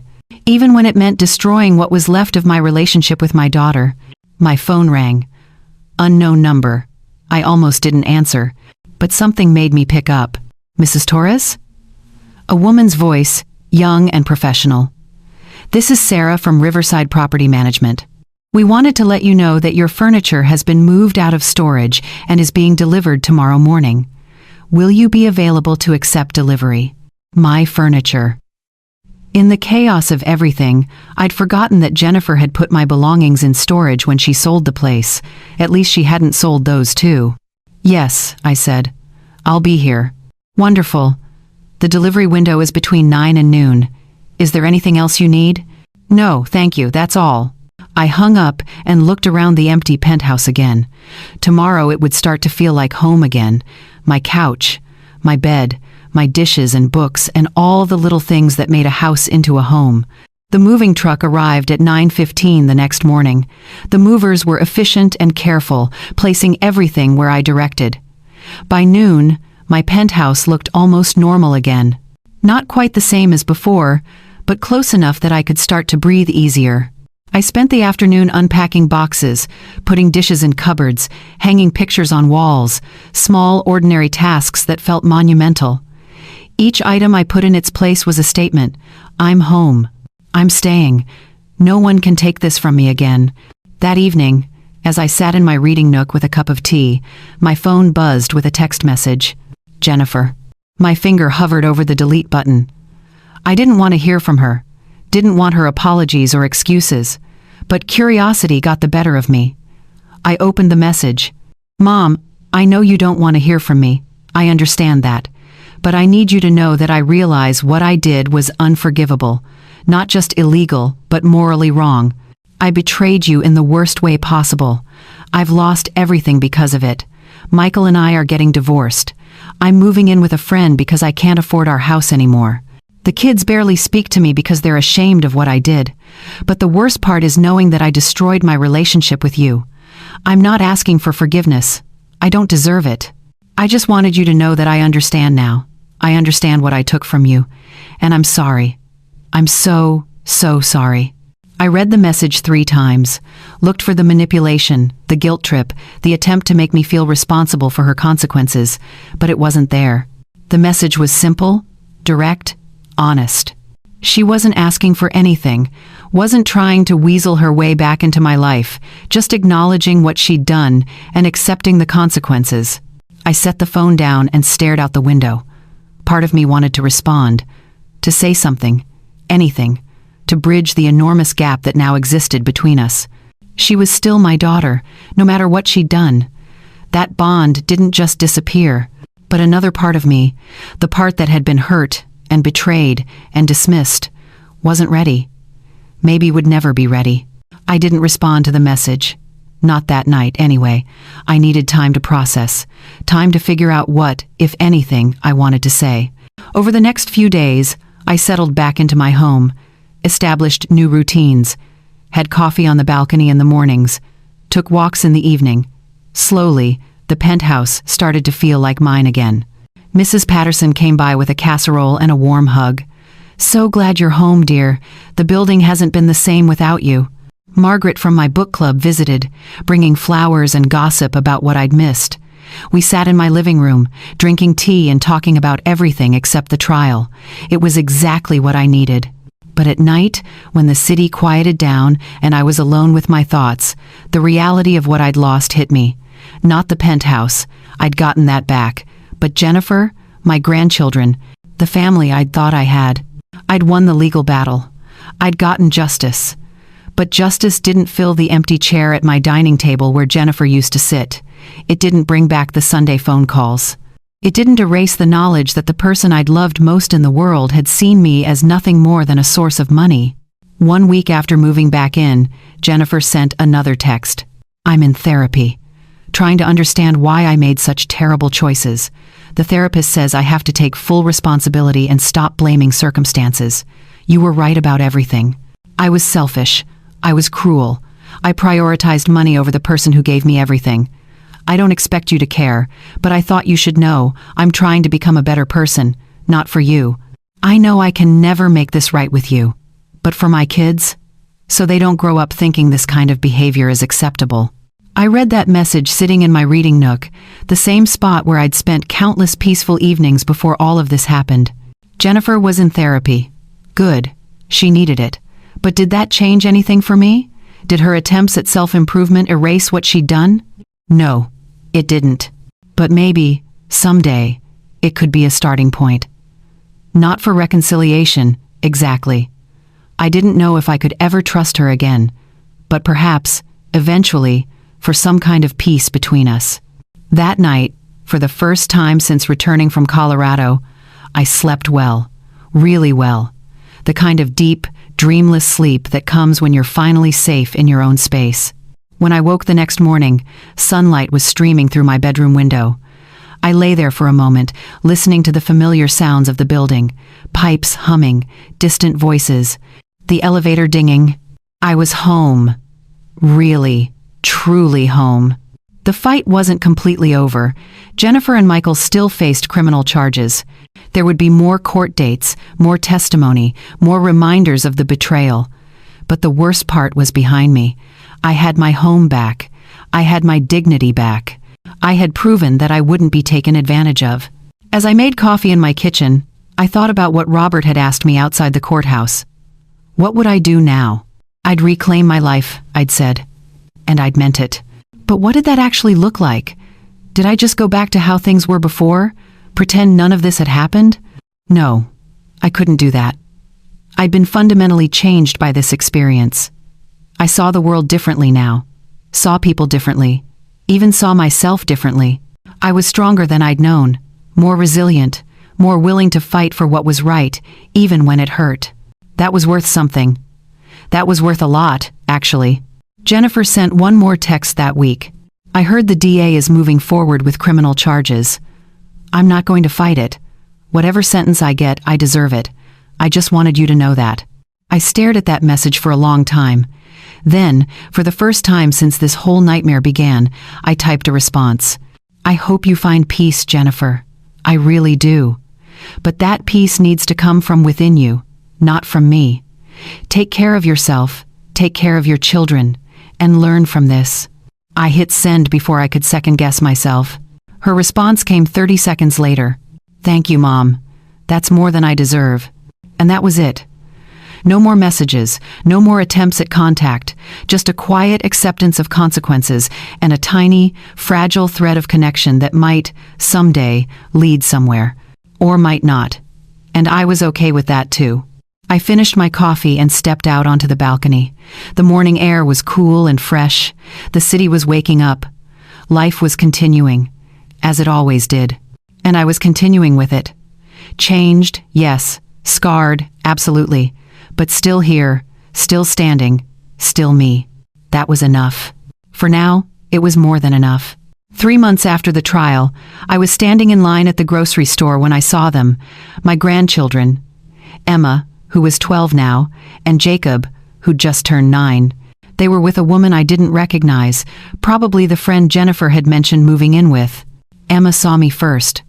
Her eyes widened, and for a moment I thought she might pretend she hadn't noticed me. But then she tugged on Jacob's sleeve and whispered something. He looked over, and his face lit up the way it used to when I'd show up at their house with cookies. "Grandma!" Jacob started toward me, but Emma grabbed his arm, holding him back. She looked uncertain, like she didn't know if approaching me was allowed. I made the decision for them. I stepped out of line and walked over. "Hello, sweetheart," I said to Emma. Then to Jacob, "You've gotten taller." "I'm almost as tall as Mom now," he said proudly. Then his face fell slightly, as if remembering that mentioning his mother might be a mistake. The woman with them introduced herself. "I'm Rachel, Jennifer's friend. I'm sorry, I didn't realize. Jennifer didn't mention you might be." "It's fine," I said. "It's good to see them." Emma was staring at the floor. Her expression conflicted. She was old enough to understand what had happened, at least in broad strokes, old enough to feel the weight of family fractures. "How's school?" I asked her gently. "Okay," she mumbled. Then, looking up at me with those serious eyes that reminded me so much of Jennifer at that age, she asked, "Are you mad at us?" My heart broke a little. "Oh, honey. No, I'm not mad at you. Not at all. What happened between your mom and me? That's between adults. It has nothing to do with you and Jacob. Mom cries a lot now," Jacob offered innocently. "She says she did something really bad to you." Rachel looked uncomfortable. "Kids, maybe we should." "It's all right," I said.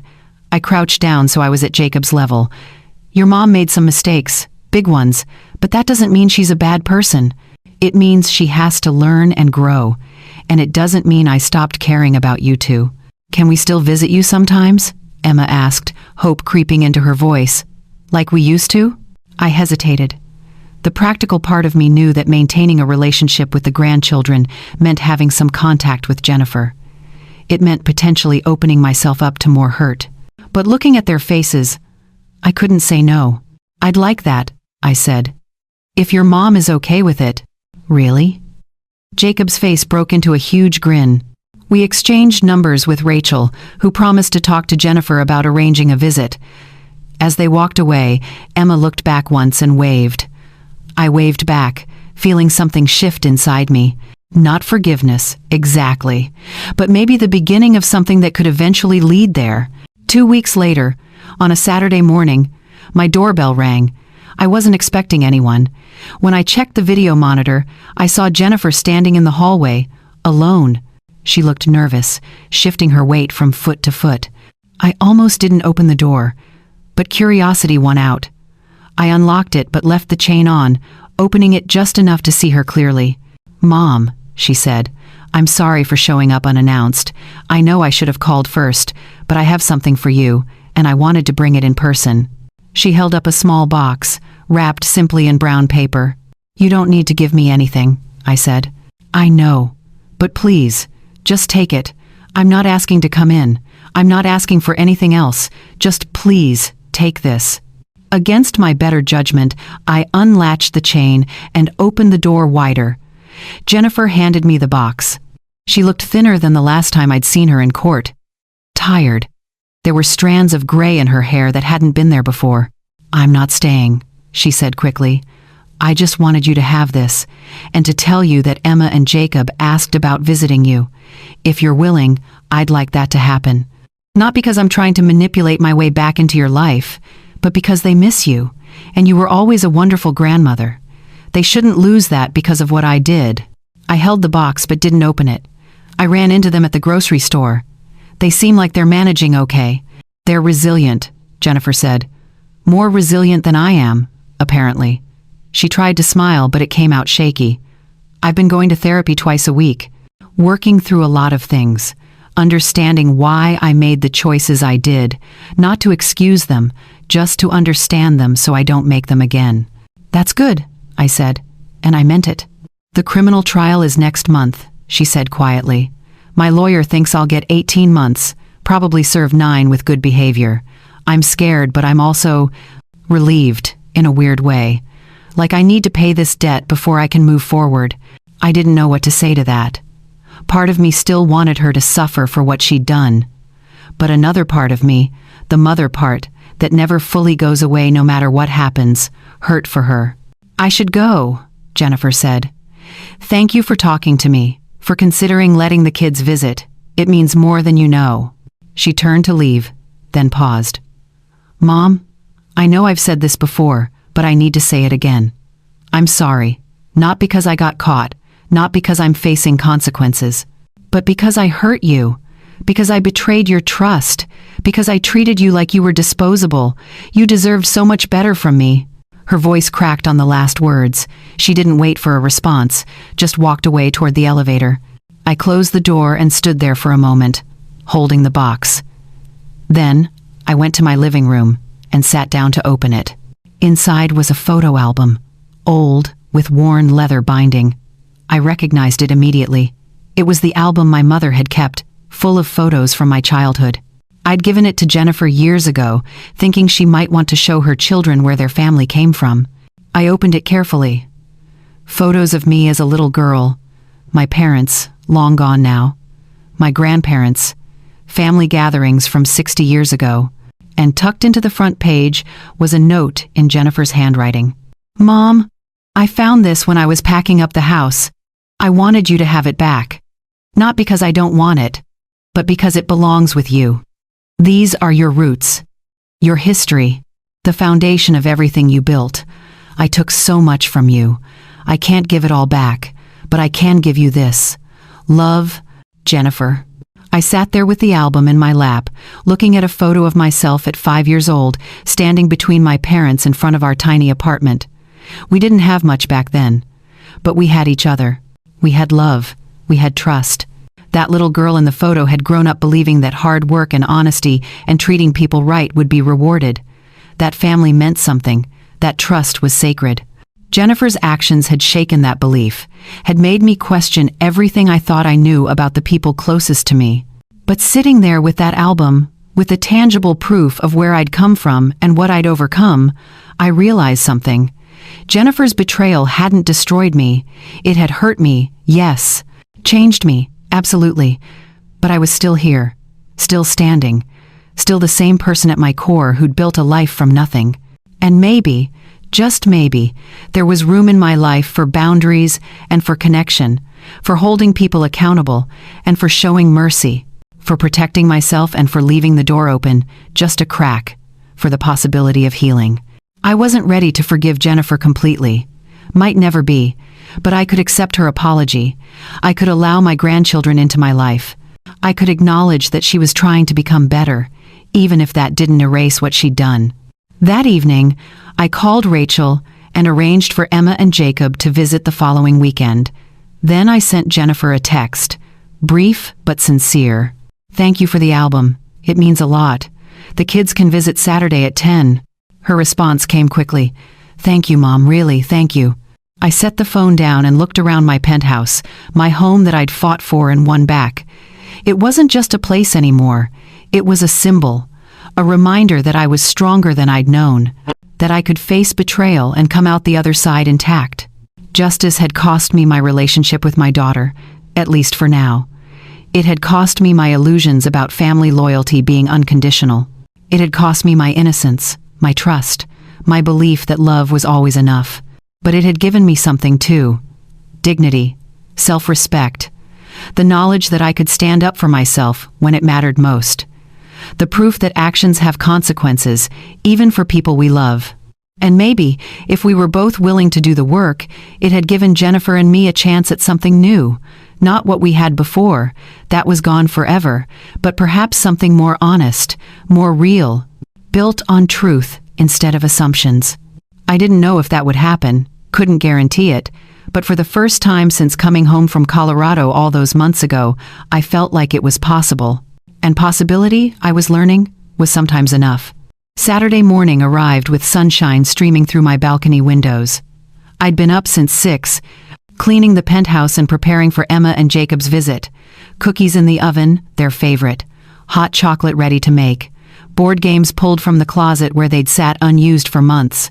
At exactly 10 o'clock, the doorbell rang. I opened the door to find both children standing there with Rachel. Emma looked nervous, but Jacob bounced on his toes with barely contained excitement.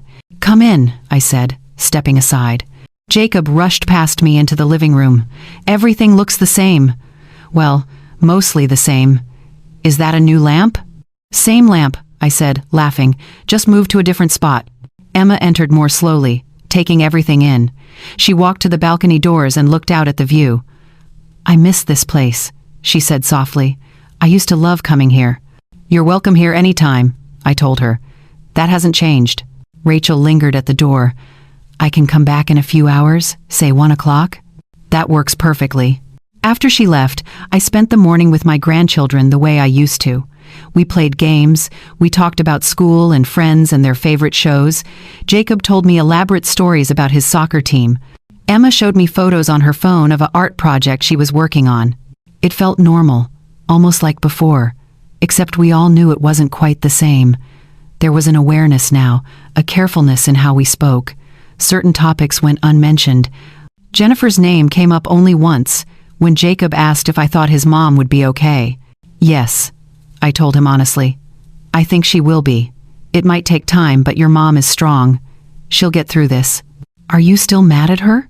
Emma asked, her eyes searching my face. I thought about that question. Was I still mad? Yes, on some level.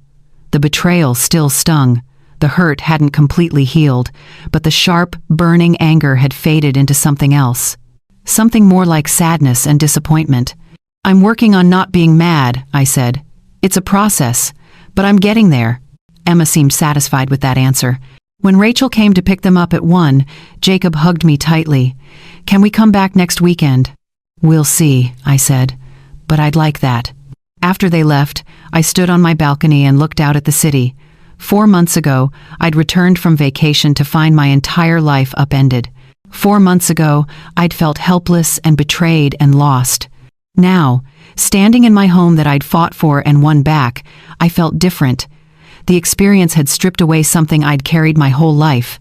The belief that being kind and trusting was always enough, that love could overcome anything, that family would never truly hurt you. Those beliefs were gone, and in their place was something harder but also more honest, an understanding that trust had to be earned and protected, that love without boundaries was dangerous, that family ties didn't excuse bad behavior. It was a painful lesson, but it was also a necessary one. I thought about the woman I'd been before Colorado. She would have forgiven Jennifer immediately, would have convinced herself that family peace was more important than justice, would have swallowed her hurt to avoid conflict. That woman was gone. In her place was someone who knew her worth, who wouldn't accept being treated as less than she deserved, who understood that holding people accountable wasn't cruel, it was necessary. I liked this new version of myself better. Over the next few weeks, life settled into a new rhythm. Emma and Jacob visited every other weekend. I joined a new book club, one where I made friends who knew nothing about my past drama. I started taking painting classes, something I'd always wanted to do but never made time for, and I started looking forward instead of backward. Jennifer's criminal trial happened in early December. She pleaded guilty to all charges. The judge sentenced her to 15 months, with eligibility for parole after 8. It was less than it could have been, but more than enough to make the point. When I heard the news, I felt a complicated mix of emotions. Relief that it was over, sadness that it had come to this, and a small, quiet hope that maybe this would be the wake-up call Jennifer needed to truly change. She sent me one final letter before reporting to serve her sentence. "Mom, I'm about to begin paying my debt to society, but the debt I owe you can never be fully repaid. You gave me life, raised me, supported me, loved me, and I threw all of that away for money. There's no excuse for that, no justification. I was wrong, and I'm sorry. I hope that someday, years from now, I can show you through my actions that I've learned from this, that I've become someone worthy of being called your daughter again. Until then, thank you for letting Emma and Jacob see you. Thank you for not punishing them for my mistakes. You've always been a better person than I deserved. With love and regret, Jennifer." I read that letter 3 times, then put it in a drawer. I wasn't ready to respond. Might never be. But I kept it because someday, maybe, it would be evidence of where we'd been and how far we'd come. Christmas approached, and for the first time in years, I didn't dread it. I invited Emma and Jacob to spend Christmas Eve with me. We decorated cookies and watched old movies and opened presents in front of my fireplace. It was different from the big family gatherings we used to have, but it was good, real, honest. As the new year arrived, I found myself reflecting on everything that had happened. The betrayal, the fight, the victory, the slow, painful process of rebuilding. A year ago, if someone had told me my daughter would steal my home and I'd end up taking her to court, I would have said it was impossible, unthinkable. But it had happened, and I'd survived it. More than survived it. I'd conquered it. I'd learned that I was stronger than I knew, that I could face the worst kind of betrayal and come out intact, that justice, while difficult and painful, was worth fighting for. I'd also learned that life doesn't always give you the ending you want. Sometimes the people you love most disappoint you in ways you never imagined. Sometimes relationships break and can't be fully repaired. Sometimes the price of standing up for yourself is loneliness. But I'd rather be lonely and dignified than surrounded by people who didn't respect me. As I stood on my balcony on New Year's Day, watching the sun rise over the city, I felt something I hadn't felt in months. Peace. Not the naive peace of ignorance, but the hard-won peace of someone who'd been through fire and emerged stronger. I thought about what came next.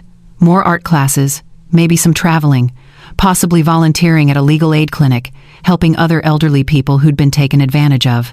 Using my experience to protect others from what I'd been through. The future stretched out before me, full of possibility. Not the future I'd imagined a year ago, but a future nonetheless. And I was ready for it. I want to thank you all for taking the time to listen to my story. If you've made it this far, I'd love to hear your thoughts. Have you ever had to choose between family peace and standing up for yourself? How did you handle it? Drop your stories in the comments below. And if this story resonated with you, please hit that like button, share it with someone who might need to hear it, and subscribe for more real-life stories. Remember, standing up for yourself isn't selfish, setting boundaries isn't cruel, and sometimes the most loving thing you can do is hold people accountable for their actions. I learned that the hard way, but I learned it well. And now, at 72 years old, I'm finally living life on my own terms, in my own home, with my dignity intact and my head held high. That penthouse Jennifer tried to sell, it wasn't just a building. It represented everything I'd worked for, everything I'd sacrificed for, everything I was. And when she tried to take it, she learned something important. You don't mess with a woman who's spent her whole life fighting for what's hers, because she'll fight back, and she'll win. Trust me on that.